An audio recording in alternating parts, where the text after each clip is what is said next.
Welcome back. Patrick Davey joining us on the show from WorkSafeBC on this Thursday. It's great to have you back. Good to be here. Yes, you have been busy as of late. I've been out on a lot of wildfires. Yeah, trying to keep everybody safe, obviously. Yeah, we have a lot of officers and, of course, seeing a lot of wildfires throughout the province. And as I was telling you, the next week or so, a lot of the crews, probably 30% up to 50% of the crews will be gone because they're going back to school. So it's challenging times. I'm sure it is. You can only borrow firefighters so long from different provinces and different places, right? Different countries. And different countries, yes. That's not our topic today. That was actually our topic last month, as I was quickly discovering with you on our break. This month, we're talking about kitchen safety. And we were just in the kitchen making some delicious food. But as we mentioned earlier, a great deal of people, 85,000 people in our province work as chefs, cooks, on frontline workers in the kitchen. And let's be honest, we've all had a kitchen accident. Whether it's cutting your hand with a bagel, burning yourself on the stove, need I go on? I've done them all. And so you're right. You know, we talked about other things in the last couple of months. We talked about wildfires and everything. So why kitchen safety? There's a lot of people involved in it. And kitchens potentially have a lot of dangerous things. Sharp objects. We have power tools like mixers, blenders, and we also have items with immense heat, deep fat fryers, stoves.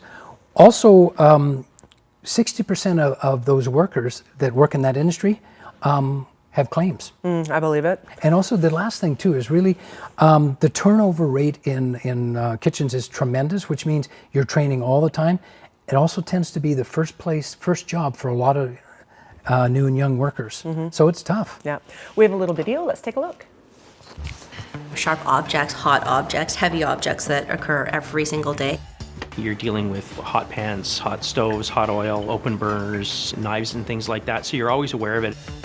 Safety has always been a main consideration. It's one of our top priorities. I'm far more concerned now about safety than I ever have been before. So people need to learn to maybe take a breath and slow down and think about what they're doing before they rush into it.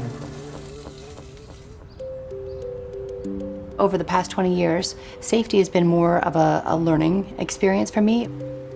When you're first getting into the business, I don't think that you feel that you can think about the safety aspect. You're just trying to do as best as you can to impress your employers, and maybe a lot of people that are just starting out are a little too shy. It takes time to learn this craft. Don't rush into things. People will show you the proper technique and a proper way to use pieces of equipment.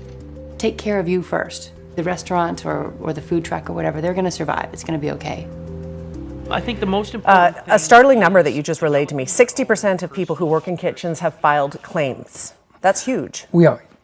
But I guess what I meant was more than 60% of the people that work in the food industry. Yes. 60% of the claims come from the kitchen. Oh, come from the kitchen. Kitchen okay. staff. That still is remarkable. Yeah.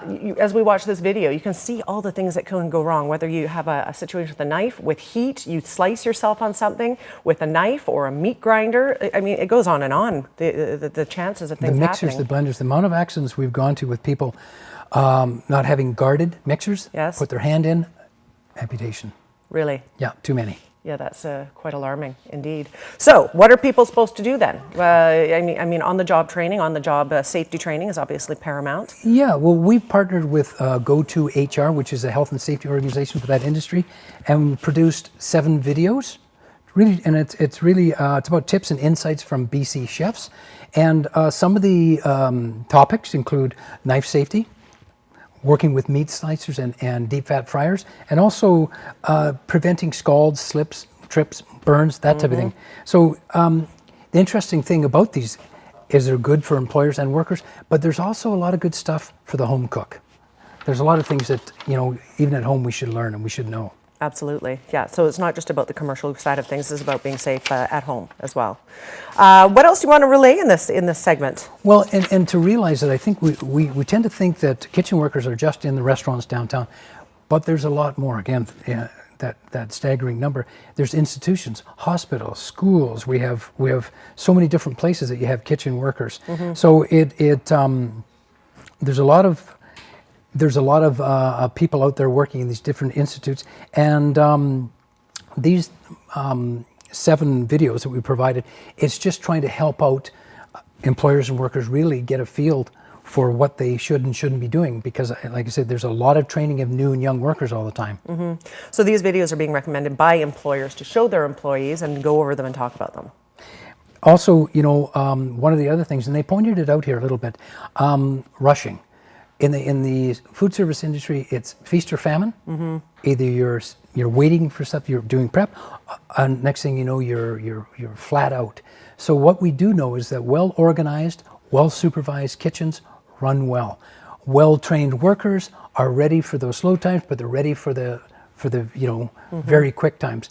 We also know that much like I deal with the ski industry, where a lot of people are focused on customer service, same thing with kitchens and that. We have to really think not just on customer service, but on our own safety, because you know the price of not is way too high. Too many accidents. Absolutely. Great segment and some good messages in this today. Thank you, Patrick Davey, for being here. Thanks for having me. Yeah. If you'd like to look this up or learn more, watch the videos, all available at WorkSafeBC.com. We're back after a quick break. Stay with us.